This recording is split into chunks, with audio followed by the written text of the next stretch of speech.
In ancient times, in the lands of Greece and Rome, there was a powerful philosophy known as Stoicism.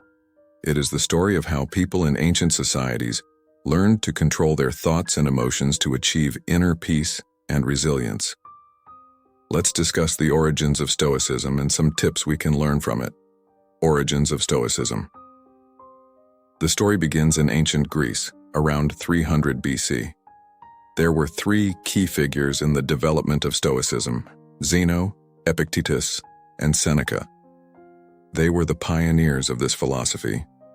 1. Zeno, the originator of Stoicism. Zeno was a Greek philosopher who started this school. One day, Zeno suffered when his ship was wrecked. He arrived in Athens with wet clothes and few possessions left. However, it was from this experience that he began his philosophical journey that would teach us about mind and emotion control. 2. Epictetus, Roman educator. Epictetus was a slave who learned Stoicism from Zeno. Despite living in slavery, he mastered the principles of Stoicism and taught them to others. One of his famous stories is when his master broke his leg in anger. Epictetus calmly said, "At least I still have one leg." This shows how he could control his emotions in a difficult situation. 3. Seneca, Roman philosopher. Seneca was a famous writer who also adhered to Stoicism. He wrote many letters and essays on how we can achieve peace in life. One of the great lessons we can take from Seneca is about the place where we live is in our mind. This means that we have complete control over how we respond to situations. Now let's look at some tips we can learn from Stoicism to control our thoughts and emotions. 1. Focus on the things you can control. Stoicism teaches us to focus on the things we can control. This includes our own actions and thoughts. When we worry too much about things that are out of our control, it will only cause stress and anxiety. So try to focus your energy on actions you can take to improve the situation, instead of feeling hopeless about things you can't change. 2. Negative practice. One of the powerful exercises of Stoicism is negative practice, or negative visualization. This involves thinking of the worst-case scenario in our lives. For example, imagine losing your job or possessions. This may sound strange, but by training ourselves to contemplate the worst possibilities, we will be better prepared to deal with them if they happen. It also helps us appreciate what we have right now. 3. Control your thoughts. Stoicism teaches that our thoughts create our emotions. If we constantly think negatively, it will result in negative emotions.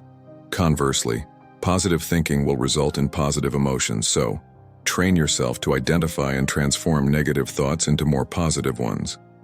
For example, if you are feeling anxious about a public presentation, change the thought, "I will fail," to "I have prepared well and I can do it." 4. Accept your emotions. Stoicism does not teach us to suppress our emotions. Instead, we are taught to accept our emotions. This means that we should acknowledge our feelings, be it fear, anger, or sadness. When we accept our emotions, we can better deal with them and choose how we will respond to them. 5. Practice wisdom, courage, justice, and decency. These are the 4 virtues of Stoicism that can help us achieve inner peace and resilience. Wisdom is the ability to distinguish between good and bad. Courage is the ability to face fear and do the right thing. Justice is the way we treat others with fairness and respect. Decency is the ability to avoid extremes in our lives. By practicing these 4 virtues, we can better control our thoughts and emotions, face challenges with a cool head, and achieve inner peace. So this is the story of Stoicism, a philosophy that teaches us about controlling our thoughts and emotions to achieve inner peace and resilience. From its origins with Zeno to lessons from Epictetus and Seneca, Stoicism has provided many valuable insights on how to live a calmer and wiser life. Tips from Stoicism, such as focusing on what we can control, negative training, mind control, acceptance of emotions, and the practice of virtue, can help us achieve this goal. This is a story about how we can change the way we think and respond to the world around us, so that we can live with more peace and inner strength. Hopefully, this story has given you valuable insight into Stoicism and how you can apply it in your life. Don't forget, like, comment, and subscribe because the next motivational story will be more interesting. See you in the next story.